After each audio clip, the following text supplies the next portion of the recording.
આપણે ગર્વથી કહી શકીએ છીએ એથી વિશેષ આપણા જીવનનું કોઈ મૂલ્ય જ ન હોઈ શકે.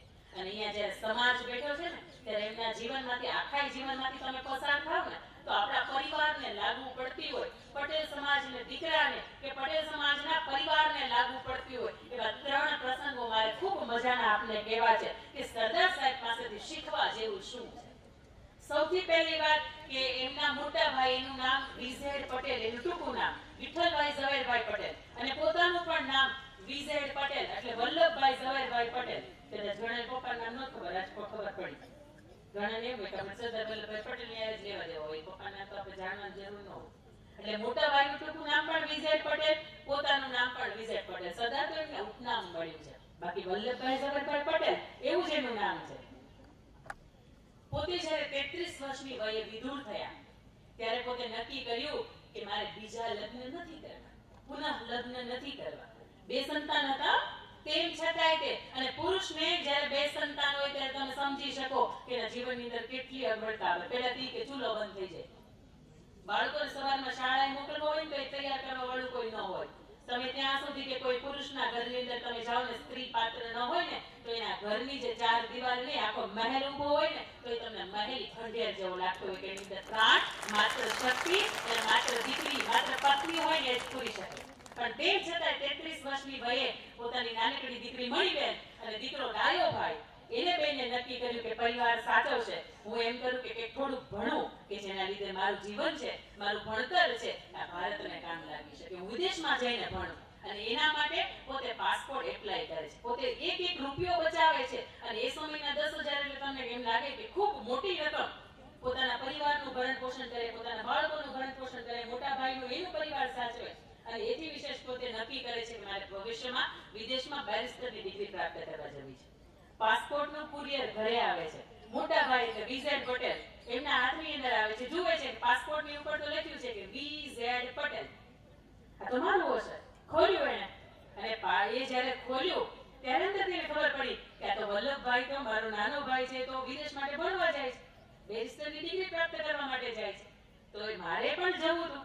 એટલે એ વલ્લભભાઈને એવું કહે છે કે મારી પણ ભાઈ ઈચ્છા હતી કે હું પણ જાઉં, પણ સમય સંજોગે કે પરિવારની કે મા બાપની જવાબદારીઓમાં હું એટલો બધો વ્યસ્ત થઈ ગયો કે ન જઈ શક્યો. પણ ભાઈ મારી ઈચ્છા હતી. ત્યારે સરદાર વલ્લભભાઈ પટેલ શું કહે છે ભાઈ તરીકે કે કઈ વાંધો નહીં ભાઈ, તમારી ઈચ્છા હતી ને તમે જાઓ, તમારે જે પણ ભણવાનો ખર્ચો થશે એ હું અહીંથી મોકલીશ, હું પછી ભણવા જઈશ, પણ પહેલા તમે ભણી આવો. પરિવારનો નાના બાળકો એને હું સંભાળીશ, તમારો પરિવાર, ભાભી, એમના 2 દીકરાઓ કે એ જે સંતાનો છે એને હું સંભાળીશ, પણ તમે ભણવા જાઓ. ભાઈને મોકલે છે. અને એ સમયે પાસપોર્ટની અંદર ફોટો નહોતો, માત્ર નામ જોવાતું, અને પોતાનું ભાઈનું નામ બેયનું સરખું હતું. એટલે વિઝેડ પટેલ પોતાના નામ ઉપર એ પાસપોર્ટ ભાઈને આપી દે છે, મોકલે છે. ત્યારે કદાચ કોઈ વ્યક્તિ એમને પૂછે છે કે તમે ભાઈને પાસપોર્ટ આપી દીધો? ત્યારે સરદાર વલ્લભભાઈ પટેલ એવો જવાબ આપે છે કે મારા ભાઈ માટે પાસપોર્ટ નહીં, પ્રાણ આપવા પડે ને તો આપી દેવાની મારી તૈયારી છે. અને એટલા માટે સરદાર વલ્લભભાઈ આપણા છે ને એવું આપણને કહેવાનું મન થાય. અને એ વસ્તુ આપણને, એ વ્યક્તિ આપણને શીખવે છે કે ભાઈ ભાઈની વચ્ચે ઝઘડો હોય તો આજ સુધીમાં મેં જોયો છે કે માત્ર સંપત્તિ માટે હોય. કારણ કે 2 લોહીના સગા છે ને, એને બેને શું તકલીફ થાય? લગ્ન કરીને આવે, પોખણા થઈને આવે, અને 2-5 વર્ષ રહે એટલે કે હવે મારે તમારી મમ્મી પપ્પાની સાથે નથી બનવું, મારે તમારા મોટા ભાઈ સાથે નથી બનવું. કેમ ભાઈ? આપણે ઘરની અંદર હતા, આપણા મા બાપની અંદર આપણે હતા, આપણા મોટા બાપા, આપણા કાકા, આપણા પપ્પા હાર નહોતા રહેતા, હે તો રહેતા હતા. અહીંયા આપણે જેઠની આરે, દેરની આરે, સાસુ સસરાની આરે રહેવા કાંઈ વાંધો નથી. હે હું એટલું કહી દઉં કે સંયુક્ત ફેમિલી તમારા ઘરની અંદર છો ને, જો સંયુક્ત ફેમિલી અંદર તમે છો, જોઈન્ટ પરિવારની અંદર છો, સંયુક્ત પરિવારની અંદર છો, તો યાદ રાખજો તમારી અંદર રહેલી કોઈ કળા હશે કે તમને અંદર એમ થશે કે મારે આ કંઈક બિઝનેસની અંદર આગળ જવું, કોઈ ધંધો કરવો છે, તો તમે તમારા બાળકોને નિશ્ચિત ઘર પરિવારની પાસે મૂકીને તમે જઈ શકશો. અંકિતાબેન અહીંયા આવી ઊભા છે ને બોલે છે ને, એનું કારણ એ છે કે છેલ્લા 10 વર્ષથી 10 વ્યક્તિના પરિવારની વચ્ચે રહે છે.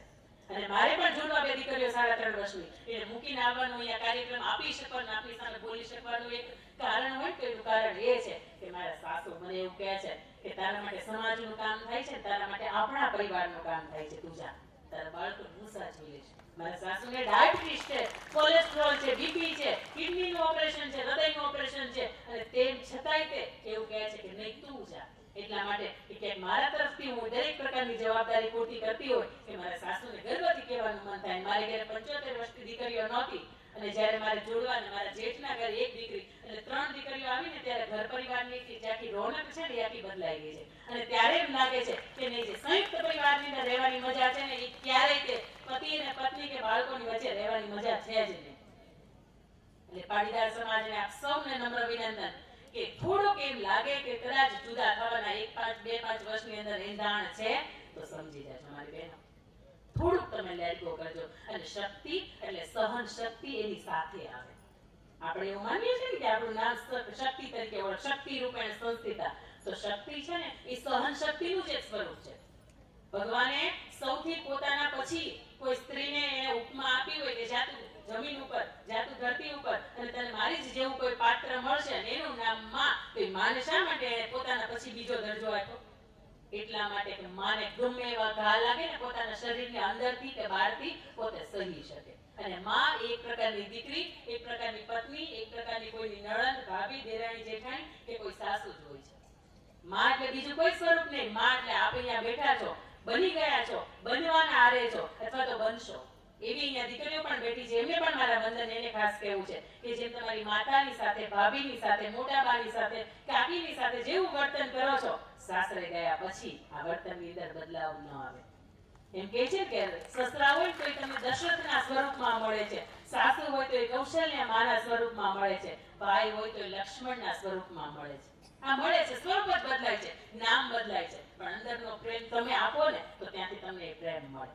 એના પછી બીજી સરદાર વલ્લભભાઈ પટેલની એ વાત કે એમને કોઈ સ્વતંત્રતા સેનાની ત્યારે ચળવળ ચાલતી હતી અને સ્વતંત્રતા સેનાનીએ કોઈ એમને પૂછ્યું કે સરદાર વલ્લભભાઈ પટેલ તમને એક વાત કહેવી છે. તો કે હા બોલો. તો કે જવાહરલાલ નહેરુ છે એ પોતાની આત્મકથા લખાવે છે. એને પોતે જેટલા કામ કર્યા છે એ દરેક કામ છે એ પોતે કોકની પાસેથી લખાવે છે કે જેના લીધે પોતે જતા રહે પણ પોતાના કામ છે એનાથી યાદગાર રહે. પોતે વડાપ્રધાન હતા ને, સરદાર વલ્લભભાઈ તો ના વડાપ્રધાન હતા. પછી કોઈ એવું કહ્યું કે ગાંધીજી એ સમયે સત્યના પ્રયોગો આત્મકથા લખે છે. તો સરદાર વલ્લભભાઈ પટેલ તમારે પણ તમે અદ્ભુત કામ કર્યા છે, 562 રજવાડા ભેગા કર્યા છે, એવા કામ કર્યા છે, તો તમારે પણ તમારી વાત છે, ઇતિહાસ છે ને લખવો જોઈએ. અને ત્યારે એવું કહ્યું હતું કે પાટીદાર સમાજનો હું દીકરો છું અને હું પાટીદાર સમાજનો દીકરો એટલે ઇતિહાસ લખવામાં નહીં, ઇતિહાસ રચવામાં માને. આ છેલ્લા 15 વર્ષ કે 50 વર્ષ પહેલા બંજર જમીનની અંદર આ મજાનું સંકુલ ઊભું કરી શક્યા છો અને આસપાસના વિસ્તારની અંદર આવું આટલું મજાનું સંકુલ કે આપણી બરાબરી કદાચ કોઈ ન કરી શકે તો વર્ષોથી તમે ઇતિહાસ લખવાનું કામ કર્યું છે. અને એ તમારી કદાચ સન્માન થાય ન થાય અને એનાથી પર તમારાથી શક્ય એટલી સમાજ માટેના કાર્યો થાય તો ઇતિહાસ રચવા તમે લખવાનું કામ કરી રહ્યા છો. ઇતિહાસ રચાશે તમારા નામ ઉપર. વર્ષો પછી આપણે જઈએ તો આપણને આપણી 5મી પેઢીનું નામ યાદ નથી. અને મને મારા નરસિંહ દાદા અને એમને તે દાદા ભવાન દાદા કે જેમની મેં વાત આખી વારસદારમાં લખી, મને મારી 7 પેઢીના નામ એટલા માટે યાદ છે કે મારા વડવાઓ એવા હતા કે જેને સમાજ માટે કંઈક કાર્ય કર્યું હતું. જે ભાવનગરના સૌથી પહેલું રજવાડું સોંપ્યું કૃષ્ણકુમારસિંહજી. મને મારા સસરાનો વારસો કંઈક એવો મળ્યો છે કે મારા ગરડા સસરાની એની જે 5મી કે 4થી પેઢી હતી એમણે એ જે કૃષ્ણકુમારસિંહજીની 20-25 મંત્રીઓની બેઠક ભરાતી એમાંના એક પૈકી મંત્રી હતા. એટલે મને મારા સસરા અને પિયર બંને તરફથી એવો વારસો મળ્યો છે કે સાથે 7 પેઢીના નામ યાદ છે. તમને ન યાદ હોય ને તો એટલું આટલે મારા પપ્પા મને શહેરની અંદર ભણવા માટે લઈ ગયા અને હું શહેરની અંદર જતો રહ્યો એટલે મને તમારી પાસે આવવાનો સમય નહોતો મળ્યો. એટલે આંબો એવું કહે છે તો આ શા માટે આવ્યો છો?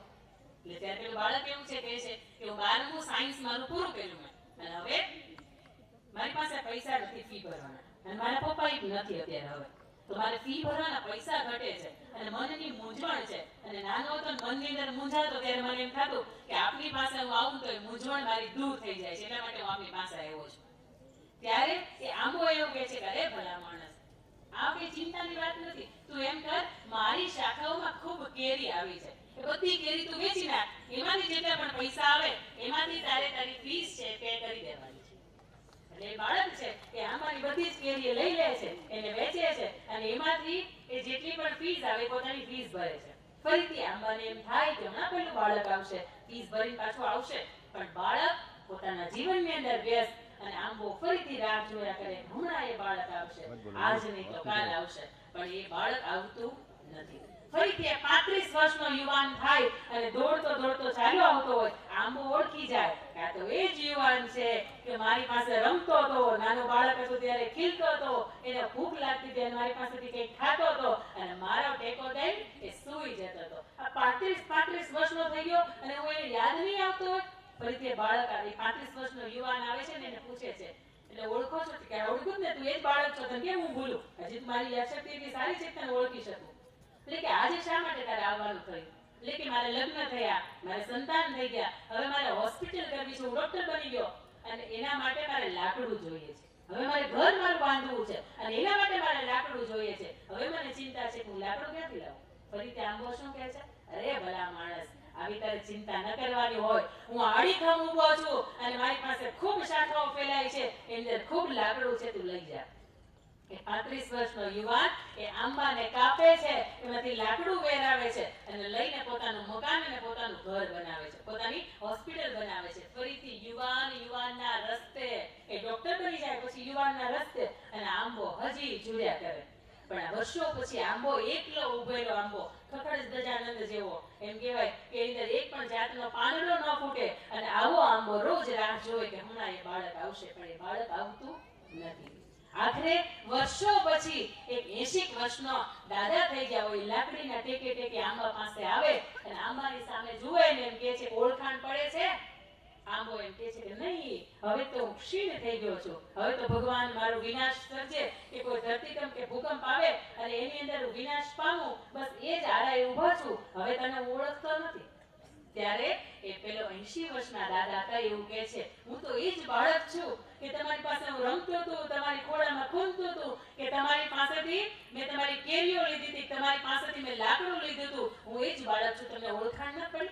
ત્યારે આંબો એવું કહે છે કે ભલા માણસ, હવે મારી પાસે તને આપવા જેવું કંઈ નથી. ત્યારે 80 વર્ષના દાદા એવું કહે છે કે તમારી પાસે હું માંગવા નહીં, આજે હું માત્ર તમને મળવા માટે આવ્યો છું. એ બાળક એટલે આપણે, આ અવસ્થા આપણી મોટી થાય છે અને એ આંબો એટલે આપણા દાદા, આપણા વડીલો કે જેને આપણા શિક્ષણ માટે, આપણા જીવન માટે, આપણા સારા એજ્યુકેશન માટે, એથી વિશેષ કે આપણા લગ્ન થાય, લાખો કરોડોના ખર્ચે આપણા લગ્ન કર્યા અને એથી વિશેષ કે આપણા જે જીવનની અંદર આપણે આગળ વધી શકીએ તો 5 ને 15 વીઘા વેચવી હોય ને તો એ વેચી દીધી છે.